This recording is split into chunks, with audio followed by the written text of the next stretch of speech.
अगर आप इस वीडियो तक आए तो मैं डेफिनेटली क्या कह सकता हूँ कि इस साल आपका सीयूटी यूजी एग्जामिनेशन निकलना ऑलमोस्ट इम्पॉसिबल है। किसी भी यूनिवर्सिटी में इस साल एडमिशन आपका नहीं हो पाएगा। कुछ समझ नहीं आया ना भैया, ऐसा बोल ही क्यों रहे हो? क्योंकि आप एक ऐसी गलती कर रहे हो, या आप ज़्यादातर बच्चे जितने भी वीडियोस देख रहे हो आप वो गलतियाँ कर रहे हो जो हर साल बहुत सारे बच्चे करते हुए आए हैं।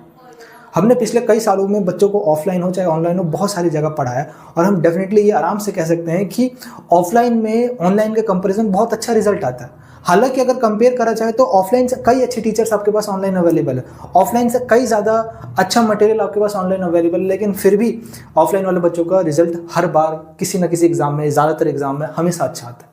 ये आपने भी ऑब्जर्व करा होगा, ठीक है। तो यहाँ पे केस क्या है, ऐसा क्यों हो रहा है भैया? हम भी एग्जाम की अपनी तैयारी कर रहे हैं और हम आप ये ऐसा क्यों कह रहे हो कि भैया ऑनलाइन में उतना रिजल्ट नहीं है? क्यों?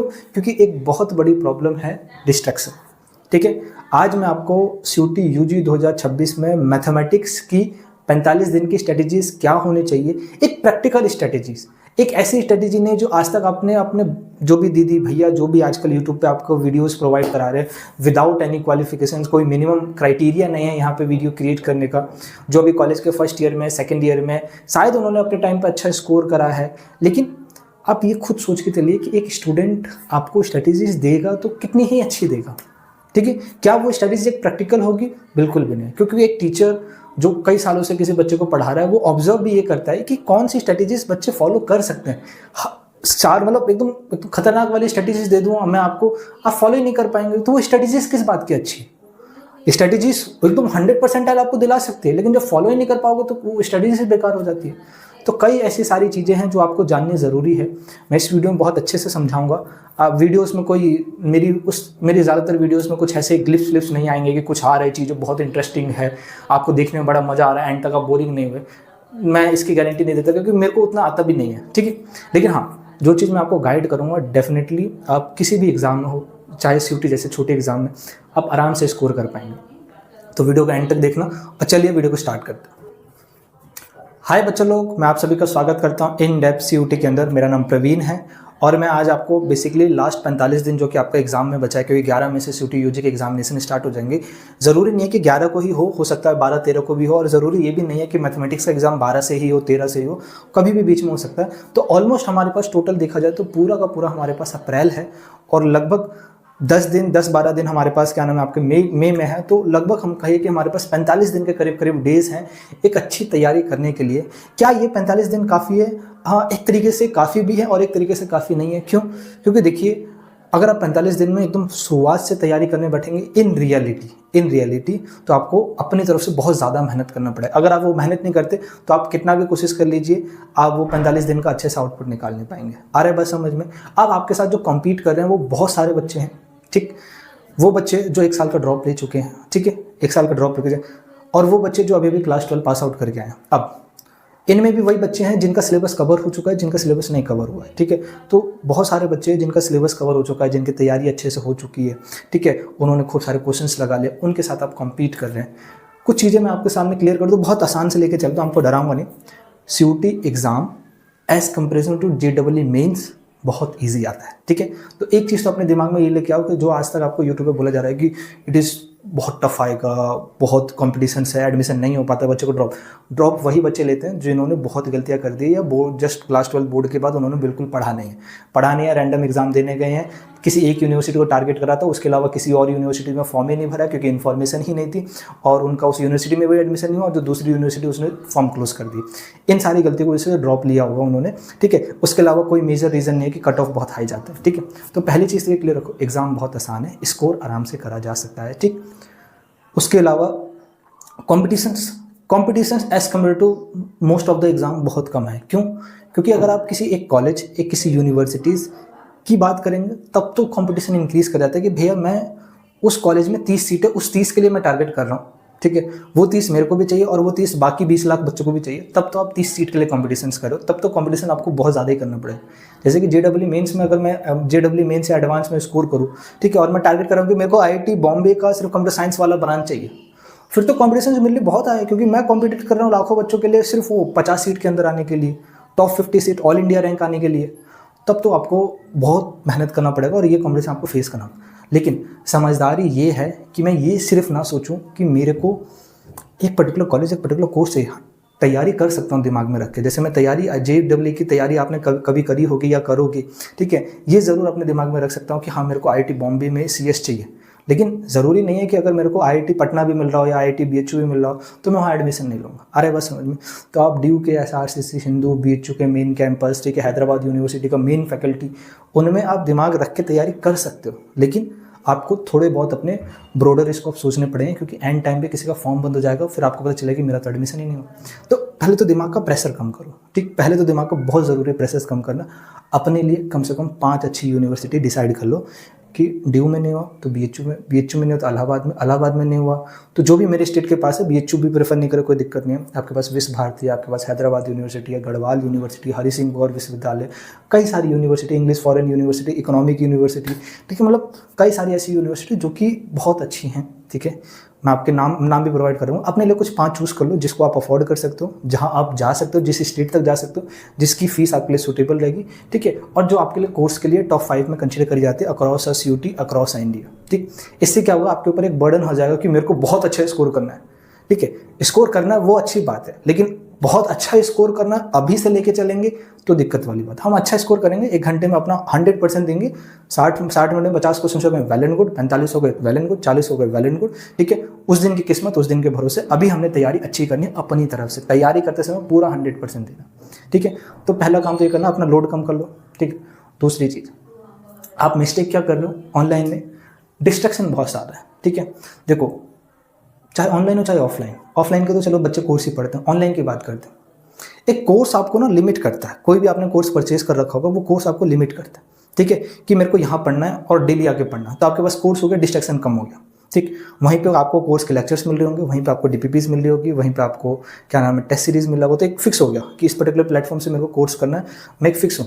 वो डिस्ट्रैक्शन सब मेरा होगा वो टाइम पास वाला डिस्ट्रैक्शन, कि मैं मूवी देख रहा हूँ, वो कर रहा हूँ, ये कर रहा हूँ, वो उस तरीके का डिस्ट्रैक्शन होगा, ठीक। अब मैंने कोर्स भी नहीं ले रखा, ठीक है, मैं ज़रूरी नहीं कह रहा कि आपको कोर्स ही लेने के लिए। कोर्स का ये भी मतलब हो गया कि आपको फ्री ऑफ कॉस्ट एक चीज़ मिले कि हाँ ये पर्टिकुलर प्लेटफॉर्म मेरे को अच्छे से पढ़ा रहा है, ठीक। अब तो वहाँ से मैं पढ़ रहा हूँ, लेकिन अब डिस्ट्रैक्शन उसके अलावा है क्या, इसके अलावा आज के टाइम पे एक नया डिस्ट्रैक्शन है। वो ज़्यादातर बच्चों, मैंने पिछले 4 साल में देखा, जितने बच्चों का एडमिशन नहीं हुआ ना, इसी कारण हुआ है। एक ऐसा डिस्ट्रैक्शन जो लगता तो है पढ़ाई जैसा, लेकिन पढ़ाई जैसा उसमें बिल्कुल भी कुछ नहीं है। क्या डिस्ट्रैक्शन है, आजकल बहुत सारे लोग आपको बहुत सारी वीडियोस प्रोवाइड कराते हैं स्ट्रेटजीज़ को लेके, कट ऑफ्स को लेके, टॉप मार्क्स को लेके, कैसे पढ़ना चाहिए। हालांकि वो कभी साइंस स्ट्रीम से थे नहीं, लेकिन साइंस का गाइडेंस दे रहे हैं। कभी SRCC हिंदू से पढ़ाई नहीं, लेकिन SRCC हिंदू में जाना कैसे है वो आपको समझा रहे हैं, ठीक है। तो ऐसे सो कॉल्ड भैया दीदी जो भी आपको 2nd ईयर 3rd ईयर में हैं, ठीक है, जिन्होंने जस्ट यूट्यूब इसलिए स्टार्ट कर दिया क्योंकि कॉलेज में बहुत सारा टाइम है उनके पास, कोई प्रोडक्टिव काम कर लेता, चलो यहाँ पे आ जाते हैं कंटेंट क्रिएशंस में। आगे जाके उनको भी टाइम पता लगेगा कि ये चीज़ ठीक है, लेकिन at the end side by side मेरे को एक स्टेबल करियर चाहिए, तो उनके लिए उनको जॉब करना पड़ेगा, ठीक है। तो ये सारी चीज़ें क्लियर करके चलो कि इन सो कॉल्ड भैया दीदी से तो बच के रहना है। मेरे को स्ट्रैटेजीज एज सच कोई मेरे को आके स्ट्रैटेजीज बताए वो स्ट्रैटेजीज फॉलो नहीं करनी है। तो डिस्ट्रैक्शन में कुछ चीज़ें अवॉइड करो। सबसे पहली बात, मेरे को किसी की बताई हुई स्ट्रैटेजीज को फॉलो नहीं करना, ठीक है। कोई भी स्ट्रैटेजी जिसने अपने टाइम पर 100 स्क्वायर मतलब जिस स्ट्रैटेजीज को फॉलो करके किसी टॉपर ने ये कि अच्छा स्कोर करा है, वो स्ट्रैटेजी फॉलो करके मैं अच्छा स्कोर नहीं कर सकता, क्योंकि वो स्ट्रैटेजी उसके लिए ठीक थी, मेरे लिए ठीक बिल्कुल भी नहीं। तो आपके लिए स्ट्रैटेजी क्या होगी, खुद की बनाओ। इतना क्यों सोच रहे हो, खुद की स्ट्रैटेजी बना लो ना, कि मेरे को क्या पढ़ना है, कैसे पढ़ना है, ठीक है, कितना पढ़ना है, खुद का समझ लो, कितना सिलेबस मेरे को रह रहा है, कैसे मेरे को मैनेज करना है अपनी सारी चीज़ें। खुद की स्ट्रैटेजी बनाओ, पेन पेपर लेके। फॉलो नहीं होती उसको हल्का सा मॉडिफाई करो, यार ये वाला आज मैंने फॉलो करके नहीं हो रहा, थोड़ा मॉडिफाई कर लेते, कल से ऐसा होगा। ऐसे करके खुद की स्ट्रेटेजी, किसी टॉपर की स्ट्रेटेजी लेने बिल्कुल मत चले जाना, ठीक है। स्ट्रेटेजीज में किन किन पॉइंट का ध्यान रखता है मैं बता दूंगा, तो अपनी खुद की स्ट्रेटेजी बना लो, किसी दूसरी की स्ट्रेटेजीज मत देखो। जैसा अभी आप देख रहे हो लास्ट 45 डेज में वो कोई स्ट्रेटेजी बताने वाले नहीं, डे 1 डे 2 डे 3 प्लानर दे दो भैया, टाइम टेबल दे दो, 7 बजे से 8 बजे तक, 8 बजे से 10 बजे तक, 10 बजे से 12 बजे तक, कब खाना है, कब सोना है, सारी चीज़ें आप ही बता दो भैया, हम वैसे करके देखेंगे। इससे बिल्कुल नंबर नहीं आएगा, आपको लगेगा मैंने 2-1.5 महीना बहुत मेहनत करी है, एग्जाम वाले दिन पता चलेगा कुछ हुआ ही नहीं। और वो मेरा दोस्त जिसको उम्मीद भी नहीं था कि यार उसका एडमिशन नहीं हो सकता, उसका एडमिशन हो गया। समझ में आ रहा है, ये सारी गलतियाँ जो ड्रॉपर है उनको समझ में आ रहा होगा, यार वो बच्चा जो मेरा दोस्त था जो बिल्कुल भी नहीं पढ़ता, तो वो कॉलेज में पढ़ रहा और मैं घर पे बैठा हूँ ड्रॉप लेके। क्यों? क्योंकि मैंने वो गलतियाँ करी है जो उसने करी नहीं। वो तो रैंडम देने गया एग्जाम और पता चला कि उसका यार एग्जाम तो बहुत ईजी आता है, उसने अपनी तरफ से 100% दे दिया, एग्जाम में अच्छा स्कोर हो गया। मैं तैयारी करके भी जा रहा हूँ, लेकिन मेरे दिमाग में 100 चीज़ें चल रही हैं, आपका रिजल्ट नहीं आएगा। इसलिए ये मिस्टेक्स तो मत करो। स्ट्रेटेजीज पे मैं आऊँगा, अच्छे से स्ट्रेटेजी बताऊंगा कि मैथमेटिक्स की स्ट्रेटेजी क्या है। पहले ये मिस्टेक कम कर दो, ठीक है। गलतियाँ आपको अच्छी स्ट्रेटेजी दूंगा, गलतियाँ करते रहो कोई फायदा नहीं है। तो ये स्ट्रेटेजी हटाओ जितनी भी ज़्यादा हो सके। अब बारी आती है एक और बड़ी मिस्टेक की, ये डिस्ट्रैक्शन से बचो। पहला डिस्ट्रैक्शन स्ट्रेटेजी और दूसरा डिस्ट्रैक्शन ये अपडेट वाला। आजकल ये बहुत चल रहा है, अपडेट्स। आपको अपडेट्स दे रहे हैं, कॉलेज का अपडेट्स, यूनिवर्सिटी का अपडेट, एनटीए का अपडेट, एग्ज़ाम का अपडेट। क्यों आपको उस पर्टिकुलर यूनिवर्सिटी या कॉलेज का अपडेट का गूगल की तरफ से नोटिफिकेशन नहीं आता? क्या आपके जीमेल पे मैसेज नहीं आता? एनटीए का एडमिट कार्ड अनाउंस करेगा, डेट शीट अनाउंस करेगा, क्या आपके पास जीमेल पे मैसेज नहीं आएगा? सारी चीज़ें आएंगी। गूगल के सर्च लिस्ट में भी ये सारी चीज़ें आती हैं। आप एग्ज़ाम जैसे सर्च लिस्ट लगाते हो, तो जब ये सारी चीज़ें आपको वहाँ मिल रही हैं, तो ये आपको यूट्यूब पे जाके देखने की ज़रूरत क्या है? एकदम क्लिकेबल थंबनेल आप बहुत बनाए जाते हैं, ठीक है, उस पर आप क्लिक भी करते हो। मेरे जैसा थंबनेल, मेरे को भी ऐसे ऐसे थंबनेल बनाने पड़ रहे हैं जो कि मैं बिल्कुल बनाने नहीं चाहता, ठीक है। ऐसी ऐसी स्टार्टिंग में लाइन बोलनी पड़नी है जो मेरे को बिल्कुल भी नहीं बोलनी है, लेकिन क्या करें, आप लोग देखोगे नहीं, ठीक है। सो ये सारी चीज़ों की ज़रूरत क्या है? आप इतना समझो, 4 साल के पैटर्न के हिसाब से बता रहा हूँ। एग्ज़ाम में अब कोई चेंज नहीं आने वाला, सिलेबस में कोई चेंज नहीं आने वाला, ठीक है। एग्ज़ाम की डेट शीट लगभग 20-25 दिन पहले आती है, इससे पहले नहीं आएगी। डेट शीट आएगी, हर जगह पता चल जाएगा कि डेट शीट आ गई, आपके पास भी आएगा, क्योंकि आपका जीमेल नोटिफिकेशन पहले आएगा, गूगल पे सबसे पहले दिखाएगा, और गूगल से देख के वो लोग बताएंगे जो आपको यूट्यूब क्रिएट कर रहे हैं, क्योंकि उन्होंने तो फॉर्म भी नहीं भरा, तो जीमेल नोटिफिकेशन तो उनके पास आएगा नहीं। पहले वो चीज़ गूगल पे आएगी, फिर वो वहाँ से देखेंगे, उसके बाद उस पर वीडियो क्रिएट करेंगे, फिर आप उसको जाकर देखो। आपके पास सोचो, आपके पास जीमेल है, गूगल, आप कहीं भी जाकर देखो वो चीज़ें। टाइम टेबल मिला डाउनलोड, स्ट्रेटेजी मतलब वो क्या नाम है, आपको टाइम टेबल मिला डाउनलोड करो उसको, डेट शीट मिली डाउनलोड करो, बात खत्म। कोई नोटिस आया 2 लाइन का पढ़ लो उसको, दिक्कत क्या है, ठीक है। यूट्यूब देखते रहोगे बहुत परेशान होगा। तो ये अपडेट्स के चक्कर में बचो। ये लग तो रहा है, ये दोनों चीज़ों में लग तो रहा है भैया मैं तैयारी कर रहा हूँ, लेकिन हो नहीं रही है, रियलिटी बता रहा हूँ, ठीक है। ये गलतियाँ करोगे एडमिशन नहीं होगा, ठीक, इनको अवॉइड करो। दूसरा ये टाइम टेबल, ये टाइम टेबल का आजकल पता नहीं क्या चल रहा है, और आप लोग बच्चे समय पढ़ते समय पता नहीं ये टाइम टेबल का एक नया बवाल पाल रखा है आप लोगों ने। और बताने वाले time table, best time table for CUT UG, best time table for SRCC, best time table for 100% scoring. आपको लगता है कि उनके टाइम टेबल से उनको खुद को SRCC नहीं मिला, आपको मिल जाएगा, ठीक है। इससे कुछ नहीं होने वाला, ठीक। तो टाइम टेबल नाम से चीज़ से दूर रहा करो। ये सारी चीज़ें टाइम टेबल बता रहा है कोई एक पर्टिकुलर पर्सन, किसी दूसरे का देख के खुद अच्छे से एक वीडियो स्क्रिप्ट तैयार करके जेमिनी से तैयार करके आपको आकर टाइम टेबल बताता है। वो टाइम टेबल जो खुद फॉलो भी नहीं करता लेकिन बता रहा है जेमिनी से, मतलब सारी चीज़ें एनालाइज करके, ठीक है, कुर्सी पे बैठ के। उसने आज तक अपनी लाइफ में वो टाइम टेबल फॉलो नहीं करा, ठीक है। और आप वो अपना टाइम टेबल अपनी कंडीशन के हिसाब से, चाहे गांव में रह रहे हो, शहर में रह रहे हो, मेरे पे क्या एग्जाम है, कितने एग्जाम है, कौन सा सब्जेक्ट दे रहा हूँ, कितने सब्जेक्ट दे रहा हूँ, 5 सब्जेक्ट दे रहा हूँ, 4 सब्जेक्ट दे रहा हूँ, 3 सब्जेक्ट दे रहा हूँ, आप अप्लाई कर रहे हो। आपको लगता है उस टाइम टेबल से कुछ हो पाएगा, तो इससे भी दूर रहो। टाइम टेबल क्या होता है मैं बताता हूँ। देखो, सबसे पहली बात, एक चीज़ फिक्स करो, 7 से 8 घंटा सोना है। कभी भी सो, मेरे को उससे कोई लेना देना नहीं है, बस 7 से 8 घंटा सो, ठीक है। इससे कम सो रहे हो, मेरे को आदत है इससे कम सोने की, ठीक है, लेकिन अगर आदत नहीं है, किसी के कहने पे मैं 6 घंटा 5 घंटा सो रहा हूँ, मत सो, ठीक है।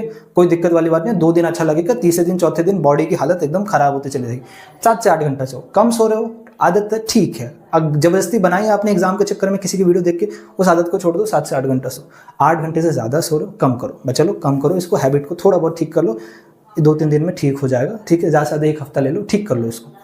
अब 7 से 8 घंटा भाई मैंने सोने में निकाल दिया, तो मेरे पास ऑलमोस्ट 24 घंटा है। मैं मैक्स टू मैक्स 8 घंटा इसमें से माइनस करता हूँ, तो मेरे पास कितना बचता है? ऑलमोस्ट 16 घंटा बचता है। इस 16 घंटे में मेरा टारगेट ये होना चाहिए कि भैया फ़िलहाल के लिए ये 16 घंटे मेरे पढ़ने के लिए होने चाहिए। क्या मेरे को 16 घंटे पढ़ना है? बिल्कुल 16 घंटे नहीं। इसी 16 घंटे में सब कर रहा हूँ, इसी 16 घंटे में एंजॉय कर रहा हूँ, इसी, और कोशिश करो इस 45 दिन में एंजॉय करो, लेकिन लिमिट में। मैं ये नहीं कर रहा एंजॉय मत करो, फ्रस्ट्रेट हो जाओगे। 16 घंटे क्या, आप 8 घंटे लगातार बैठ के पढ़ लो तो फ्रस्ट्रेट हो जाओगे। 8 घंटे तो दूर की बात है, 2 घंटा बैठ के पढ़ लो। आजकल जो भी बच्चों को हम लोग देखते हैं, बच्चों को ऑब्जर्व करते हैं, आज के टाइम में जो बच्चों की हैबिट बनी है, शॉर्ट्स रील वीडियोस के चक्कर में जो हैबिट बनी है, अब 2 घंटा फोकस करके निकाल लो, वो भी बहुत बड़ी बात हो जाएगी, ठीक है। 2 घंटा भी आजकल किसी से नहीं निकलता, 1 घंटा तो बहुत बड़ी बात हो गई, ठीक है। तो ये 16 घंटे, बस ये है कि 16 घंटे आपको एक दिमाग में रहेगा कि यार मेरे पास 16 घंटे हैं। अब इस 16 घंटे को अपने हिसाब से वो करो। कितने बजे सो रहे हो, कितने बजे उठ रहे हो, मेरे को उससे कोई लेना। कोई रात तक पढ़ रहा है, दिन में सो रहा है, ठीक है, 7 से 8 घंटा सो। बेस्ट एडवाइस रहता है कि सुबह में आदमी सो गया, 11 बजे सो गया, 6-7 बजे उठ रहा है, 1 बजे सो गया, ठीक है, 2 बजे सो गया, उठ रहा है, ठीक है, ये ठीक है। लेकिन अगर आप 4 बजे सो रहे हो तो वो ठीक है, वो थोड़ा दिक्कत देगा आपकी ओवरऑल। लेकिन अगर आपको हैबिट है ठीक है, कोई दिक्कत वाली बात नहीं है, उसमें आप रात में पढ़ सकते हो, पढ़ो, लेकिन पढ़ने के लिए। तो टाइम टेबल की ठीक है 16 घंटे, इसमें इसी 16 घंटे में सब करूँगा। सुबह उठ रहा हूँ, 2 घंटे अपने आराम में फ्रेश होने में दे रहा हूँ, जो भी मैं कर रहा हूँ, नहा रहा हूँ, धो रहा हूँ, फ्रेश हो रहा हूँ, एक्सरसाइज कर रहा हूँ, ज़रूरत है करता हूँ तो ठीक है, नहीं करता तो कोई बात नहीं। उसके बाद चाय वाय पिया, थोड़ा बहुत नाश्ता करा, थोड़ा बहुत सुबह सुबह एकदम पढ़ने का मन नहीं करता है, घूम लिया या मैंने मोबाइल देख लिया। आजकल हैबिट है, तो मैं ये नहीं कर रहा अचानक से आप चेंज कर लो, मत देखो भाई सुबह सुबह मत, देख लिया। आप कोशिश करो कि सुबह जितने बजे मैं उठ रहा हूँ उससे 2 घंटा मेरे ये सारे काम कर लो, उसके बाद मैं पढ़ने बैठता हूँ। अब पढ़ने बैठ रहा हूँ, पढ़ो। इसके अलावा जितना भी टाइम है इसे 16 घंटे से माइनस कर दे जाओ कि भाई 2 घंटा मेरा मॉर्निंग का, ठीक है, 2 घंटा मेरा मॉर्निंग रूटीन हो गया, ठीक है। उसके अलावा 1 घंटा मेरे को अपना फिक्स रखना है कि भाई आफ्टरनून में मैंने लंच कर लिया, ठीक। उसके अलावा 2 घंटा मैं रात में डिनर में ले लेता हूँ, और डिनर से भी पहले आपका मैं एक अच्छे से ले लेता हूँ 1 घंटा, मैं 1 घंटा या 30 मिनट मैंने इवनिंग में ले लिया, ठीक है। और 1 घंटा मेरे पास या 2 घंटा रात में थोड़ा ज़्यादा हो जाता है तो 2 घंटा मैंने नाइट में ले लिया। तो कुल मिला के मैंने 2 2 4 5 6 घंटे ले लिए। और ध्यान से देखो, जैसे 6 घंटे ले लोगे आपके पास 10 घंटा बचेगा। अब मेरे को ये बताओ, इतना फ्लेक्सिबल टाइम टेबल होने के बाद भी, ठीक है, आपके पास 10 घंटा है, और कभी आपने 10 घंटे आज तक पढ़ाई भी करी है अच्छे से? नहीं ना। तो अब 10 घंटे से में भी आप 8 घंटा पढ़ोगे। जो चीज़ मैं कह रहा हूँ 2 घंटे आप कंसिस्टेंट होकर पढ़ते हो, 2 घंटे के बदले आपने 2.5 घंटा कर लिया। आपने हर पढ़ते पढ़ते 10 मिनट, हर 1 घंटे बाद आपने 10 मिनट का ब्रेक ले लिया, थोड़ा मोबाइल देख लिया, थोड़ा टीवी देख लिया, ठीक है, चलेगा, कोई दिक्कत वाले में फोर्स करके आपको बैठाने के लिए नहीं बोल रहा, ठीक है, चलेगा। 2 घंटे वाली चीज़ आपने 2.5 घंटे करे। अगर आप 8 घंटा लगातार भी पढ़ लेते हैं और उस 8 घंटा पढ़ने के लिए आप टोटल 10 घंटे का टाइम, मतलब 8 घंटे की प्रोडक्टिविटी आप 10 घंटे में निकाल, चलेगा। 8 घंटा भी निकाले ना, बहुत है, बहुत है। इतना भी लेके आ जाओ, इतना भी पढ़ लोगे ना, आराम से 100% स्कोर कर लोगे, कोई बड़ी तोप नहीं है, ठीक है। बात समझ में आ रहा है आपको? बहुत बच्चे तो अब तक छोड़ के चले गए होंगे। तो मैं ये सारी चीज़ें समझा रहा हूँ, बहुत प्रैक्टिकल स्ट्रेटेजी है। अब इसको फॉलो करो, ठीक है, कोशिश करो 16 घंटे में सारी चीज़ें मैं रखूँ। और ये सब चीज़ें, अब कुछ कुछ चीज़ों को ध्यान रखना है, जैसे कि टाइम टेबल में मैं कभी कोई टाइम पास कर रहा हूँ या मोबाइल देख रहा हूँ, तो मोबाइल में रील ना देखूँ, ठीक है, इंस्टाग्राम ना खोल लो, स्क्रॉल करते करते करते करते कहीं ज़्यादा ही स्क्रॉल ना हो जाए, दिक्कत दे देगा, ठीक है। दूसरा, यूट्यूब पे ही अगर देख रहा हूँ, यूट्यूब एक बेटर ऑप्शन हो जाता है कि यूट्यूब पे ही अगर मैं देख रहा हूँ तो मैं शॉर्ट्स देखने के बजाय कंटिन्यूस शॉर्ट पे एक शॉर्ट देखता हूँ, कट करता हूँ, फिर दूसरी देखता हूँ, फिर तीसरी देखता हूँ, ऐसा कट कट करके देखते जाता हूँ जितनी मेरे पास रिकमेंड है। अगर ऐसे स्क्रॉल करते चले तो ज़्यादा हो जाएगा, क्योंकि टाइम लिमिट नहीं है कुछ में। या मोबाइल में आप टाइम लिमिट लगा सकते हैं 5 मिनट का, लेकिन वो धीरे धीरे टूट जाता है, ठीक है। टीवी देखो, टीवी में कोई 2 घंटे 2.5 घंटे की सीरीज़ मूवीज़ मत लगा लेना। तारक मेहता देखने मत लग जाना कि पार्ट 1 पार्ट 2 ऐसा है। कुछ भी ऐसा देखो जो बहुत जल्दी खत्म हो जाए, जिसका एक पार्ट से दूसरे पार्ट से लिंक ना हो। कार्टून देख लो, बेटर रहेगा, ठीक है। लिंक नहीं होना चाहिए कि एक पार्ट का दूसरे पार्ट से लिंक हुआ तो दूसरे पार्ट को देखने का दिमाग में क्यूरियोसिटी रहेगा, ना पढ़ पाओगे, और वो दूसरा पार्ट किसी ना किसी हाल में वो उस दिन आप देख ही लोगे, ठीक है।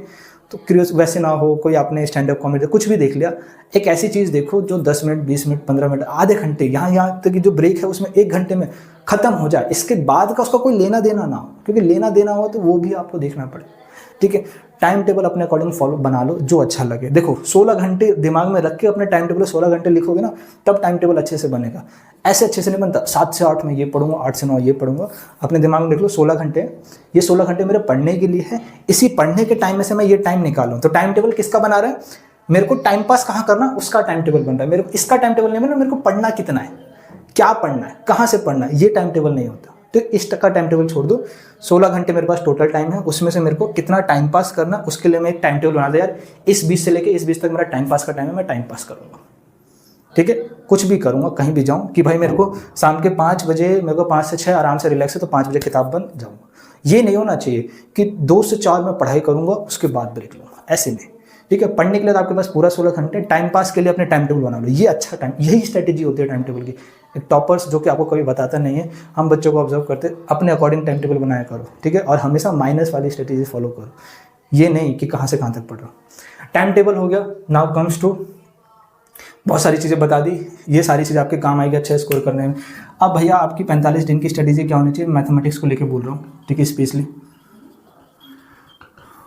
ठीक है। किसी को फिजिक्स केमिस्ट्री की जाननी है, फिजिक्स केमिस्ट्री वाली वीडियो में देख लेना, सबकी अलग अलग बताऊंगा। जनरल कुछ होती भी नहीं है, जनरल आपको दे दूं, मतलब सॉरी एक जनरल स्टडी दे दूँ सारे सब्जेक्ट के लिए, वो कुछ भी नहीं है। मैंने बस आपको कुछ चीज़ पढ़ा है वो आपको ला के बता दिया, ना वो मैंने खुद प्रैक्टिकल करा है, ठीक है, और ना वो किसी बच्चे से मैंने करवाया, बस आपको बता दिया और आपको कह रहा हूँ फॉलो करो, वो आप कभी फॉलो नहीं कर पाओगे। Now come to the mathematics की स्ट्रेटेजीज में क्या ध्यान रखना है। बच्चा थ्योरी छोड़ दो, इस 45 दिन में थ्योरी करने से कोई लेना देना नहीं हो, कुछ नहीं हो पाएगा। मैथमेटिक्स में उतनी ऐसे खास थ्योरी भी नहीं है, ठीक है। हाँ, जब हम पढ़ाते हैं थ्योरी बहुत लंबी चौड़ी होती है, वो जानना जरूरी है। थ्योरी क्यों नहीं है समझो, ये वही थ्योरी है जो आपने क्लास 12 में पढ़ी है, ये वही थ्योरी जो आपने क्लास 12 में पढ़ी है, जो जस्ट अभी पास आउट होके आए हो। तो क्लास 12 से पास आउट होके आ गए हो, यानी दिमाग में अगर दिमाग भूल भी गया तो सबकॉन्शियस माइंड में है, वो कहीं कुछ अप्लाई करने को तुरंत क्लिक करेगा, क्लिक नहीं करेगा तो उसके आसपास तो पहुंचेगा। तो ये थ्योरी आपके दिमाग में है, ऐसा नहीं है कि मैंने कुछ पढ़ा ही नहीं है, क्लास 12 में पढ़ा था वो दिमाग में है। दूसरा, जो बच्चे ड्रॉप आउट है, पिछले साल तो पढ़ा था ना क्लास 12 में, वो भी सबकॉन्शियस माइंड में होगा, ठीक। बीच में तैयारी भी करिए, वो भी सबकॉन्शियस में। थ्योरी के चक्कर में ज़्यादा कुछ नहीं हो पाएगा। क्या करे भैया, फिर क्वेश्चन जंप कर दो, क्वेश्चन पे आ जाओ। क्वेश्चन पे आपको कितना करना है, डेली का 20 क्वेश्चन, कोई लिमिट नहीं दे रहा मैं, 20 से ज़्यादा कर पाओ बहुत बढ़िया, बहुत बढ़िया, ठीक है। बहुत ज़्यादा टाइम है आपके पास, बहुत ज़्यादा टाइम है, 2 घंटे में 20 क्वेश्चन, अगर मैं बोलूँ आपके पास 2 घंटे में 20 क्वेश्चन, बहुत बड़ी बात हो गई, ठीक है। अब इससे कहीं ज़्यादा कर लोगे, 20 क्वेश्चन करने हैं आपको, 20 क्वेश्चन काफ़ी है। अब 20 क्वेश्चन करने हैं तो भैया अगर आप कह रहे हो कि 2 घंटे में 20 क्वेश्चन, ठीक, कुल मिला के भैया कह रहे हो कि आपको टोटल 8 घंटे पढ़ना है, यानी कुल मिला के मैं हर सब्जेक्ट को 20-20 दे पाऊंगा, हर सब्जेक्ट को 20 दे पाऊंगा, यानी 4 सब्जेक्ट को ही मैं टाइम दे पा रहा हूँ, 5वां सब्जेक्ट की। यहीं तो आप गलती कर रहे हो, यहीं तो आप बहुत बड़ी गलती कर रहे हो। क्या गलती कर रहे हो, आपने कभी अच्छे से देखा ही नहीं कि आपको पढ़ना क्या है, आपने वो सुना जो आपको सुनवाया गया और आपने समझ ली। सब्जेक्ट सिलेक्शन आपका सबसे बेकार है, ठीक। आपने कभी ये डिसाइड ही नहीं करा कि मैं किस यूनिवर्सिटीज़ में एडमिशन के लिए ट्राई कर रहा हूँ। आप मेरे को बोला गया 5 सब्जेक्ट ले लो, ऑलमोस्ट सारी यूनिवर्सिटीज़ में एलिजिबल हो, सब में थोड़ा एडमिशन लेना, ठीक है। अच्छा स्कोर करूंगा, अच्छे नंबर आएंगे तो मेरे को पता है मेरे को टॉप मिल जाएगा, तो क्यों मैं सबको टारगेट करके चलूँ, ठीक है। तो ध्यान से देखो, अगर आपके पास सब्जेक्ट क्या क्या होंगे, आपके पास यही होगा इंग्लिश, मैथ, ठीक, फिजिक्स, केमिस्ट्री और गैट, ठीक है। यही आपके पास सब्जेक्ट कॉम्बिनेशन होंगे। कोई कॉमर्स वाला बच्चा होगा तो ये उसके पास इंग्लिश, मैथ, अकाउंट भी हो सकती है, ठीक है, बिजनेस स्टडीज़ भी हो सकती है। इसमें मैं ऑप्शन दे देता हूँ आपको इको का, और बिजनेस स्टडीज तो सब लेते ही हैं, एंड एक गैट, ये एक दे देता हूँ, ठीक है। अब आप मैं डेफिनेटली सुनो, किसी भी यूनिवर्सिटी में एडमिशन लेने जा रहा हूँ, किसी भी 3 सब्जेक्ट मैक्स टू मैक्स, वो मिनिमम टू मिनिमम 3 सब्जेक्ट, उसके बाद 4 subject, max to max 4 subject में हर यूनिवर्सिटीज़ में एलिजिबल हो जाएगा एडमिशन लेने के लिए, ठीक है। तो 5वां क्यों पढ़ूँ, तो सबसे पहली बात, जिस कोर्स, पहली बात यूनिवर्सिटी डिसाइड करो, 3 4 5 कोई भी यूनिवर्सिटी टारगेट करो, उसके अंदर कौन सा कोर्स मेरे को चाहिए वो सोच लो। वो सोचने के बाद एक बार फिगर आउट करो कि क्या इन 3-4 यूनिवर्सिटीज़ में अगर मैं 4 सब्जेक्ट पढ़ के जा रहा हूँ, सब में एडमिशन ले सकता हूँ, तो ले सकता हूँ, तो 5वां छोड़ दो, मत पढ़ो 5वां। अब पता चलता है भैया शुरुआत के 3 में तो मैं एडमिशन ले सकता हूँ, 4 में, लेकिन उसके अगले के लिए मेरे को 4 सब्जेक्ट चाहिए, लेकिन उसमें फिर जीईटी अलग अलग कॉम्बिनेशन चाहिए। तब समझ में आता है कि यार जीईटी मेरे लिए एक लीस्ट प्रायोरिटी वेटेज का पेपर हो गया, क्योंकि स्टार्टिंग की टॉप में तो 3 से ही हो जाएगा। मोस्ट प्रोबेबली चांस, मानिए आप चाहे फिजिक्स ऑनर्स लो, केमिस्ट्री ऑनर्स लो, मैथमेटिक्स ऑनर्स लो, बीएससी स्टैट्स लो, बीएससी कंप्यूटर साइंस लो, बीबीए में ट्राई करो, ठीक है, ड्यू के बीटेक में ट्राई करो, इन सारों में आप ज़्यादातर याद रखो। पहली बात, ऐसे कोर्स मत टारगेट करना अगर आपकी तैयारी अच्छी नहीं है, जिसमें गिनी चुनी सीट है उस पर्टिकुलर यूनिवर्सिटीज़ में। मैं टारगेट कर रहा हूँ भैया बीटेक सीआईसी में मिल जाए दिल्ली यूनिवर्सिटी का, सीटी कितनी है, 19-20 सीट है जनरल कैटेगरी, इसमें 19-20 सीट के लिए आपकी तैयारी कितनी है, 0 लेवल की, 50% की, लगता है मिल जाएगा। तो क्यों ऐसी जगह पे चांस मारना जहाँ पे, तो मैं ये नहीं कह रहा कि आप ऐसे कोर्स में जाओ जिसका करियर भी अच्छा हो, सीट भी अच्छी हो, बीटेक सीएससी, मतलब आपकी तैयारी अच्छी है, वेल एंड गुड, 80-80% सिलेबस हो चुका है, क्वेश्चन प्रैक्टिस हो चुकी है, बहुत बढ़िया। लेकिन अगर आपकी तैयारी बीटेक जैसी नहीं है, तो बीटेक को टारगेट करके जीईटी का बर्डन क्यों बढ़ाया आप लोगों ने दिल्ली यूनिवर्सिटी के लिए। बीएससी टेस्ट टारगेट कर लो, स्टैटिस्टिक्स, इंग्लिश, मतलब English, math, physics, chemistry, math target कर लो, इंग्लिश, मैथ, फिजिक्स, केमिस्ट्री, आ रहा है समझ में। अगर physics honours chemistry honours target करो, सिर्फ मैथ, फिजिक्स, केमिस्ट्री, 3 सब्जेक्ट में काम चल रहा है, 4 सब्जेक्ट में काम चल रहा है, तो पहले तो ये डिसाइड करो मेरे को 5 पढ़ने भी है कि नहीं पढ़ने। हर यूनिवर्सिटीज़ के टारगेट करो, कॉमर्स वाले हो चाहे ये वाले, 4 सब्जेक्ट डिसाइड करो, 4 के लिए अच्छे से पढ़ो, 5वां अपने लिए लीस्ट प्रायोरिटी रखो, बंद करने को नहीं कर रहा हूँ, लीस्ट प्रायोरिटी रखो, और ज़रूरत ही नहीं है तो बिल्कुल छोड़ दो, ठीक है। 2 घंटे में हर चैप्टर में आप 20 क्वेश्चन दो। मैं इसकी गारंटी देता हूँ कि अगर आप 30 दिन, 1 अप्रैल से भी स्टार्ट करोगे ना, 30 दिन और 30 अप्रैल तक भी चले जाओगे, तो कुल मिला के आप 600 क्वेश्चंस कर लेते हो, 600 क्वेश्चंस। और आपको लगता है कि आपको ये बिल्कुल भी समझ में नहीं आ रहा कि ये 600 क्वेश्चन में से 50 क्वेश्चन तो भैया पेपर में दिख ही जाएंगे मेरे को, कुछ भी कर लो। ये 600 क्वेश्चन अगर मैंने PYQ लगा दिए तो क्या मेरे को 50 क्वेश्चन नहीं दिखेंगे? आराम से दिखेंगे। तो मेरे को कॉन्सेप्ट की बात कहाँ से आती है? अगर मेरे को क्वेश्चन सॉल्व करने आता है, मेरे को ऑप्शन पता है, मेरे को आंसर पता है, ये 50 तो आराम से टिक हो जाएंगे। मेरे को बस जाके टिक मारना है, थोड़ा बहुत सॉल्व करना है, आ रहा बस समझ में। क्वेश्चन इंपॉर्टेंट हो जाती है, थ्योरी का यहाँ कोई लेना देना नहीं है। थ्योरी बिल्कुल भी मत पढ़ना, 10 दिन में थ्योरी पढ़ लो। मैंने स्टडी दे दी भैया 10 दिन में थ्योरी कवर कर लो, एकदम पूरा अच्छे से पढ़ लो, सारे कॉन्सेप्ट 12th वाले पढ़ लो। मत पढ़ो, पढ़ रखा है आपने, सबकॉन्शियस माइंड में छूट गया, ठीक है, वो आपके सबकॉन्शियस माइंड में पढ़ा है। आप धीरे धीरे सीखने लग जाओ, पढ़ने लग जाओ, क्वेश्चंस पे ध्यान दो। ये 2 घंटे में मैंने 20 क्वेश्चंस क्यों दिए? अगर आपको लगता है कि आपकी तैयारी बहुत सिलेबस हो रखा है तो आप ये 2 घंटे में 20 क्वेश्चन क्या, आप आराम से 40 क्वेश्चन आराम से कर लोगे। कैसे भैया? 120 मिनट में आपने 20 क्वेश्चन दिया है, क्या शॉर्टेज है? एक क्वेश्चन में मैं 4 मिनट लगाऊंगा? नहीं ना। तो ये मैंने इसलिए दिया ताकि अगर आपका सिलेबस कवर नहीं है तो आप हर एक क्वेश्चन को डिटेल में समझते हुए चलें, ठीक। अगर उसके रिस्पेक्टिव कोई कॉन्सेप्ट सीखना पड़ रहा है तो जाके मैं वो कॉन्सेप्ट, वो पर्टिकुलर चैप्टर नहीं, वो पर्टिकुलर कॉन्सेप्ट सीख के आ रहा हूँ और मैं देख रहा हूँ कि एग्जामिनर ने उस क्वेश्चन में कैसे लगाया। इससे ये पता चलता है कि वो कॉन्सेप्ट इस 50 क्वेश्चन में अगर वो क्वेश्चन आया तो मेरे को कैसे सोचना है।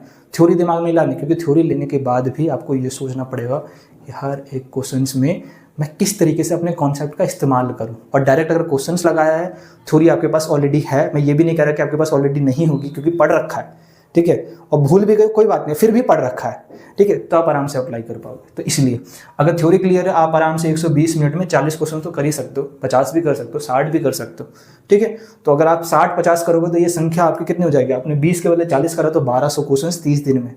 एक सब्जेक्ट की बात हो रही है, 1200 क्वेश्चन 30 दिन में। आपने इसके बदले आपने 60 क्वेश्चन सॉल्व कर लिया तो ऑलमोस्ट कितना हो जाएगा आपको समझ में? 3 टाइम्स 1800 क्वेश्चन। 18 में से आपको लगता है 50 भी नहीं आएंगे पेपर में?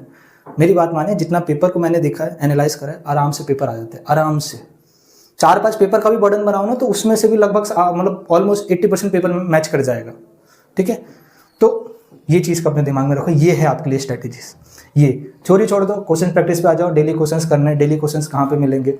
बेस्ट तरीका है, वेबसाइट का एक लिंक देता हूँ, यहाँ पे पिछले 4 सालों के 25-26 मतलब 25, 24, 23, 22 पिछले 4 सालों के मल्टीपल शिफ्ट के पेपर्स अवेलेबल है, ठीक है। मल्टीपल, याद रखना एग्जाम पैटर्न अलग अलग था, 24 से पहले अलग अलग था, तो वहाँ पे थोड़े क्वेश्चंस आपको ज़्यादा देखने को मिलेंगे। कुल मिला के आपके पास ये ठीक है, ये सारे पेपर मल्टीपल शिफ्ट के पेपर आपको मिल जाएंगे। तो कहीं पे आपको बुक खरीदने की ज़रूरत नहीं।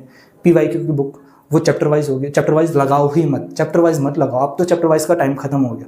चैप्टर वाइज जब लगाते जब थ्योरी पढ़ते, चैप्टर वाइज छोड़ दो, सीधा लगाओ। अब मिक्स्ड क्वेश्चन, मिक्स पूरी बुक लगानी है मेरे को, पूरे बुक के सारे क्वेश्चन जहाँ से भी आ जाए मैं अप्लाई करूँ, तभी आपका दिमाग ट्रेंड हो पाएगा, तभी दिमाग सोच पाएगा, ठीक है। पढ़ भी रखी हो थ्योरी, ठीक, तब भी यही लगाओ मिक्स, नहीं भी पढ़ रखी हो तो भी मिक्स ही लगाओ, ठीक है। तो मिक्स क्वेश्चन आपको लगाना है, वेबसाइट का लिंक दे दूँगा, वहाँ से डाउनलोड कर।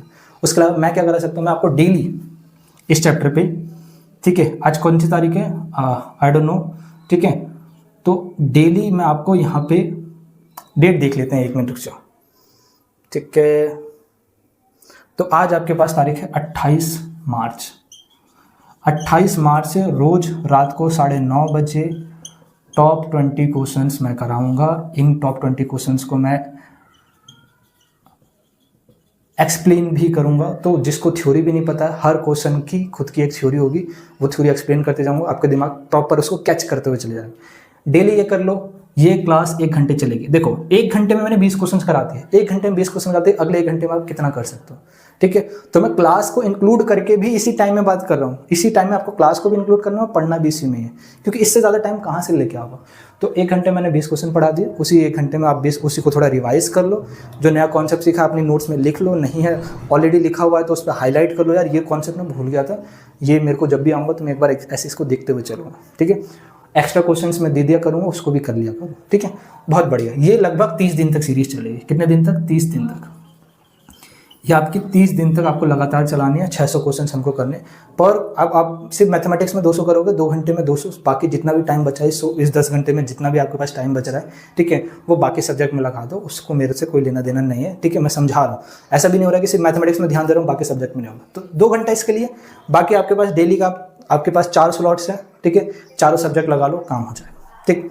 अब यानी अगर इस हिसाब से चलेंगे तो आप डेली 1 दिन में 4 सब्जेक्ट के भी मिलाए तो 80 क्वेश्चन आप लगा के चल रहे हो डेली का। 80 क्वेश्चन 1 दिन में लगा के चल रहे हो, सोचो 30 दिन में आप कितने क्वेश्चन लगा सकते हो। समझ में आ रहा है? आपने 30 दिन में ऑलमोस्ट कहूँ तो 2400 क्वेश्चन लगा लिए, और 2400 क्वेश्चन में आप आराम से आपके 4 सब्जेक्ट यानी 200 क्वेश्चन आराम से आपको मिल जाएंगे। 24 में से 200 क्वेश्चन आराम से मिल जाएंगे। आ रहा है बात समझ में? तो ये आपकी स्ट्रेटजीज़ है, मैं तैयारी करा दूंगा, ठीक है। इस डिस्ट्रैक्शन से बचे रहो, मत करो ये सारी गलतियाँ, ठीक है। स्ट्रेटजीज़, अपडेट वाली स्ट्रेटजी से दूर रहो, टाइम टेबल खुद का बना लो, ऐसे करके टाइम टेबल बनाओ, पढ़ने का टाइम टेबल मत बनाओ, कब मेरे को टाइम पास करना उसका टाइम टेबल बनाओ, ठीक है। थ्योरी वाली चीज़ छोड़ दो, क्वेश्चंस प्रैक्टिस पे जम कर जाओ। हर एक सब्जेक्ट को 2 घंटा देना, हर एक सब्जेक्ट को 2 घंटा देना, और उस 2 घंटे में कोशिश करना है कि मैं 20 क्वेश्चंस कर लूँ। 20 से ज़्यादा कर सकता हूँ, वेल एंड गुड। क्वेश्चंस कैसे करना है? मिक्स्ड क्वेश्चन करना है, कोई चैप्टर वाइज क्वेश्चंस नहीं करना, ठीक है। क्वेश्चंस कहाँ से मिलेंगे? मैं वेबसाइट का लिंक दे दूँगा, वहाँ पे सारे पेपर्स अवेलेबल है, वहाँ से आप कर सकते हो। स्पेशली मैथमेटिक्स में आज ही से 9:30 बजे से लेकर 10:30 बजे तक 1.5 घंटा में 20 क्वेश्चन करा दूँगा, एक्सप्लेन भी करूँगा, तो क्लियर भी हो जाएगा, एक्सप्लेन भी हो जाएगा, शॉर्ट ट्रिक भी बता दूँगा, शॉर्ट ट्रिक भी आपको बता दूंगा, ताकि आपको ये भी पता चल जाए क्वेश्चन को शॉर्ट कैसे करें। उसके अलावा आप इसको मल्टीपल टाइम्स करोगे तो आपको याद भी हो जाता है, तो ज़रूरी नहीं हर क्वेश्चन में शॉर्ट ही ट्रिक हो, आप उस क्वेश्चन को इतनी बार कर लो कि आपको एक तरीके से रिमेंबर हो जाए, ठीक है। खास बात ये क्या होती है? खास बात PYQ कराने की ये बात होती है कि क्वेश्चन सेम आता है पेपर में, ऑप्शन भी सेम होते हैं, ऊपर नीचे भी नहीं करते हैं, ठीक है। आपने इस क्वेश्चन को 5-6 बार देख लिया इस 30 दिन में, इसका मतलब आपके दिमाग में छप गया, ठीक है। पेपर में आपको हल्का सा पेन चलाते आपको पता चलेगा ये ऑप्शन है, टिक मारो, हल्का सा पेन चलाते आपको पता चलता है, ठीक है। आ रहा है बात समझ में? तो ये आपके लिए फुल एंड फाइनल स्टडीज है। और खास बात ये है, अपने लिए जाके सब्जेक्ट डिसाइड करो, ठीक है। रैंडम सब्जेक्ट मत पढ़ो, अपने लिए जाके सब्जेक्ट डिसाइड करो। आई होप ये प्रैक्टिकल स्ट्रेटजी जितने भी बच्चों को मिली होगी, जो भी बच्चे एंड तक रुके हैं, ठीक है, आप डेफिनेटली पेपर में अच्छा स्कोर कर लोगे, क्योंकि आप उन 90% बच्चों से अलग हो जो यूट्यूब पे पढ़ाई के नाम पे उनको भी नहीं पता, उनकी भी गलती नहीं है, ठीक है। शायद आप भी उनमें से ही थे, लेकिन वो डिस्ट्रैक्ट हो रहे हैं, पढ़ाई उनको लग तो रहा है पढ़ाई कर रहे हैं, लेकिन उसका आउटपुट नहीं दिखेगा, ठीक। तो अच्छे से तैयारी करना, वीडियो एंड तक देखा तो बहुत बढ़िया, लाइक कर लो, ठीक है। और चैनल में बेल आइकन हिट जरूर रखना, ताकि लाइव जैसे ही लाइव आता हूँ, डेली 9:30 बजे लाइव आ रहा हूँ, मिल जाएगा। रिकॉर्डेड लेक्चर कोशिश करना अवॉइड करना, क्योंकि वो फिर बैकलॉग लगते चले जाएगा, आज छोड़ा, कल छोड़ा, परसों छोड़ा, बैकलॉग। डेली 1 घंटे में 20 क्वेश्चन कर लोगे, मैंने तो 2 घंटे का टाइम दिया, बहुत बढ़िया। ये बिल्कुल भी भूल जाओ कि 1 घंटे की क्लास मैं 2 घंटे में मतलब रिकॉर्डेड देखूंगा 2x की स्पीड में, तो आधे घंटे में खत्म हो जाएगी, नहीं हो पाएगी। आ रहा है बात समझ में? नहीं हो पाएगी। लाइव क्लास में आपका डाउट पूछोगे, उसी समय क्लियर भी होता चलेगा, ठीक है। प्लेलिस्ट ऑलरेडी मैं बना दूंगा, उस प्लेलिस्ट जाके सेव कर लेना। वीडियो में कोई एक हाई-फाई एडिटिंग, हाई-फाई कुछ भी नहीं है, जो मेरे पास एक्सपीरियंस है, जो मैं बस आपको बता रहा हूँ, उसको फॉलो कर लो, आप एग्जाम में अच्छा स्कोर करोगे, मेरी गारंटी की तरफ से, ठीक है। जिस भी यूनिवर्सिटीज़ में एडमिशन लेना है, जिस भी यूनिवर्सिटी काउंसलिंग करानी है, हम सबसे बेटर कराते हैं, ठीक है। इसकी मतलब अश्योरिटी मैं दे सकता हूँ, ठीक है, क्योंकि पिछले कई सालों के बच्चे अभी भी हमसे कनेक्ट हो, बाकी जगह क्यों नहीं जाते, आप जाके वीडियोस चेक कर सकते हैं, ठीक है। क्योंकि हमारे पास जितने कनेक्शन है जिस भी यूनिवर्सिटीज़ में, उतने काफ़ी हैं कोई भी ऐसी इन्फॉर्मेशन निकालने के लिए जो ईजिली नोटिफिकेशंस में तो सबको मिल जाती है, ठीक है, लेकिन वो इन्फॉर्मेशन निकालने के लिए जो कहीं अवेलेबल नहीं, वो मिल जाएगी आपको। तो वो सारी जानकारी मिल जाएगी, किसी भी यूनिवर्सिटी में कैसे एडमिशन लेना है, कितने कम नंबर हो तो भी एडमिशन हो जाएगा, ज़्यादा हो तो भी एडमिशन हो जाएगा। फिर भी तैयारी करते समय एक चीज़ दिमाग में रखो, I have to score high and high and high. मेरे को ये बिल्कुल भी नहीं देखना कि पिछले साल इतनी कट ऑफ गई थी, ये कट ऑफ से दूर रहो, ठीक है, कट ऑफ से दूर रहो, ये कट ऑफ से भी दूर रहो। क्यों? पता नहीं, आपको आके बता रहे हैं बच्चे की, जितने भी सेकंड ईयर, थर्ड ईयर, जो भी फर्स्ट ईयर वीडियो बना रहे हैं, कट ऑफ आके बताते हैं इस सब्जेक्ट के कोर्स में, इस कॉलेज में इतनी कट ऑफ है। मेरे को उनसे ये पूछना है, इस CUT एग्ज़ाम का अभी तक पैटर्न स्टेबल नहीं हुआ है, ठीक है, अभी लास्ट ईयर ही चेंज हुआ है, उससे पहले भी चेंज हुआ था। किसी एग्ज़ाम को स्टेबल होने में लगभग 4-5 साल लगते हैं। अब ये 4 साल में अनस्टेबल भी है। आप पिछले साल से क्या कैलकुलेट करेंगे तो पिछला शुरू हुआ, अब जाके 1 साल हुआ एक पैटर्न का, आने वाले भी 5 साल। तो जब तक 5 साल फिक्स नहीं होते एग्जामिनेशन पैटर्न के, एवरीवन कोई भी हो, कितना भी बड़ा प्रिडिक्शन वाला हो, क्वेश्चन वो कट ऑफ प्रिडिक्ट नहीं कर सकता, ठीक है। क्यों? क्योंकि पैटर्न ही प्रिडिक्टेबल नहीं है, आप कट ऑफ कैसे प्रिडिक्ट कर पाओगे? आप ये सोच के चल रहे हो कि मेरे को पता है कि SRCC में BCom ऑनर्स 1000 में से 950 पे मिल जाती है, भैया 950 का टारगेट है, मेरे को 950 स्कोर करना है। अरे बच्चा, पेपर ईजी आ गया, सब बच्चों ने 980 स्कोर कर लिए, 980 में सीट भर गई, आप 950 लेके भी SRCC नहीं ले पाओगे। कट ऑफ के हिसाब से तैयारी मत करो, तैयारी करो बस अच्छे से 100% देने की। वो 60 मिनट में मेरे को 50 के 50 ही करने हैं, 50 में से 40-45 भी नहीं, ये मेरे दिमाग में होना चाहिए। ऐसी स्पीड होनी चाहिए, ऐसी स्पीड ना हो कि मेरे को 60 मिनट में 40 क्वेश्चन की हैबिट है, 60 मिनट में 30 क्वेश्चन की हैबिट है, ना 60 क्वेश्चन है 50 मिनट की हैबिट लेके आओ उस 45 दिन में, ठीक है। और मेरे को 50 में से 50 स्कोर कर, 50 में से 50 क्वेश्चन करने, 250 में से 250 स्कोर करने, ठीक है। उस दिन एग्जाम हार्ड आएगा, सबके लिए हार्ड आएगा, ईजी आएगा, सबके लिए हार्ड आएगा, मतलब ईजी आएगा तो सबके लिए भी ईजी आएगा। जिस दिन एग्जाम सारे सब्जेक्ट ईजी आ जाएंगे कट ऑफ ऊपर भागेगी, जिस दिन एग्जाम सबके लिए हार्ड आ जाएंगे कट ऑफ नीचे चली जाएगी। ठीक है, इन चीज़ों का लोगों को समझ नहीं होती है और आप लोगों को कुछ भी आके बता देते हैं, आप मान लेते हैं उसको। आई होप आप एंड तक रुके हैं, आपको कुछ समझ में आया होगा, कुछ अलग जानकारी से मिला होगा। चैनल को सब्सक्राइब रखिए, बेल आइकन हिट रखिए। अच्छी जानकारी लगे तो लाइक ज़रूर करिएगा। मेरे से कोई बात करना है, कोई भी सजेशन लेना है, किसी चीज़ को लेकर परेशान हो, कमेंट कर दो। टेलीग्राम ग्रुप का लिंक दे रखा है, लिंक अवेलेबल है। लिंक ग्रुप ज्वाइन करके वहाँ पे नोट्स वोट्स भी दे देता हूँ मैं, तो ग्रुप ज्वाइन कर लो और मेरे को पर्सनली भी वहाँ से आप मेरे को मैसेज कर देना। इंस्टाग्राम चलाते हो, ठीक है, इंस्टाग्राम तो चलाते ही होगे, तो वहाँ पर मेरे को मैसेज करोगे, पर्सनली मैं कॉन्टैक्ट कर लूँगा आराम से। कोई बड़ी प्रॉब्लम होगी कॉल पे आपसे बात कर लूँगा, चीज़ें आपकी क्लियर, ऐसी सिंपल स्टडीज हो। ठीक है, आजकल एक लाइक के बाद एक हाइप का ऑप्शन आता है, तो उसको हाइप कर लेगा। आई होप आपको वीडियो अच्छी लगेगी, जानकारी आपके काम आई होगी, आपने कुछ आज सीखने को मिला होगा। ठीक है, वीडियो को एंड तक देखने का आप सभी का धन्यवाद। मिलेंगे कोई और नई वीडियो में, कोई और नई जानकारी के साथ और ये लाइव क्लास में। तब तक के लिए स्वस्थ रहो, मस्त रहो, पढ़ाई करते रहो, टेंशन नहीं लेना, चिल रहना, अच्छे से पढ़ना है। टेंशन लोगे सब कुछ बेकार हो जाएगा। ठीक है, चलिए, जय हिंद।